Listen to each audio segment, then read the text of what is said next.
سرکار دو عالم صلی اللہ علیہ وسلم فرماتے ہیں اذا دخلت شہر رمضان، کہ جب رمضان کا مہینہ شروع ہوتا ہے، فتحت ابواب السماء، جنت کے سارے دروازے اللہ تعالیٰ کھول دیتے، آسمانوں کے سارے دروازے کھول دیتے۔ ایک حدیث میں آسمان کا لفظ آتا ہے، دوسری حدیث میں جنت کا لفظ آتا ہے۔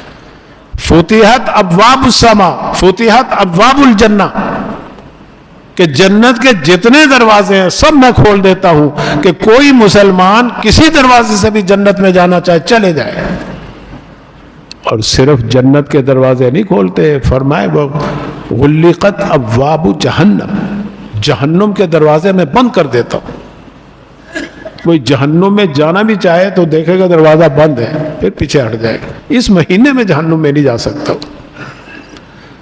فرمایا کہ پھر میں نے دیکھو تمہارا کتنا پاکیزہ ماحول بنا دیا کہ سلسلۃ الشیاطین، وہ شیاطین جو باہر سے تمہیں برگلاتے ہیں، وسوسے ڈالتے ہیں تمہارے دل و دماغ میں نے ان کو بھی پابا زنجیر کر دیا، جکڑ دیا، بیڑیاں ڈال دی، قید کر دیا ان کو۔ جنت کے دروازے کھلے ہوئے ہیں، جہنم کے بند ہوئے ہیں۔ شیاطین جن پر ہم لعنتیں بھیجتے ہیں انہیں مورد الزام ٹھہراتے ہیں کہ جی بس شیطان نے مجھ سے یہ کام کروا دیا، یہ گناہ شیطان ابلیس نے کروا دیا۔ اللہ نے ان کو بھی بند کر دیا، ظاہری طور پہ، خارجی طور پہ جتنی چیزیں تھیں سب بند۔ اب بھی پھر ہم رمضان کا احترام نہ کریں، اللہ کے حکم کی نافرمانی کریں، اور بھی آپ دیکھو پھر اللہ نے، کیونکہ اندر کا شیطان تو اب بھی موجود ہے نا، نفس امارہ جو ہمیں گناہوں کی طرف ابھارتا ہے، وہ تو ہمارے ساتھ لگا ہوا ہے نا۔ وہی شیاطین جو نظر نہیں آتے وہ تو اللہ نے بند کر دیا۔ اس کی اصلاح کے لیے اللہ نے روزہ دے دیا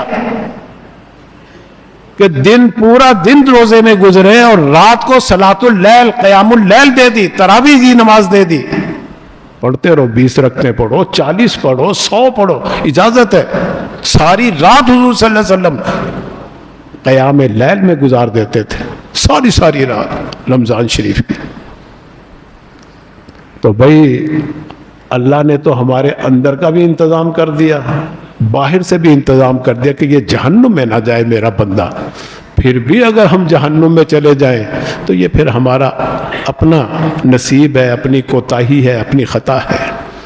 اس لیے بھائی ایک تو رمضان کا احترام صرف روزے کی حالت میں نہیں، پورے 24 گھنٹے کی ہر گھڑی کے اندر ہے، ہر ساعت کے اندر ہے۔ پورے 30 دنوں کا، جتنے دن بھی روزے کے ہیں، 29 ہیں یا 30 ہیں، احترام کرنا فرض ہے۔ اس لیے ہم روزے کی حالت میں تو احترام کرتے ہیں۔ یہ روزے داروں سے ہی میرا خطاب ہے، یہاں اللہ الحمدللہ سارے روزے دار ہوں گے، کوئی بھی روزہ خور نہیں ہوگا۔ تو اپنے روزے کو خراب نہ کرو، اپنے رمضان کے خراب نہ کرو، کہ روزے کی حالت میں بھی احترام کرو، اور جب رات شروع ہو جاتی ہے اس وقت بھی اپنے رمضان کی ساعات کو استغفار میں گزارو، کلمہ طیبہ میں گزارو،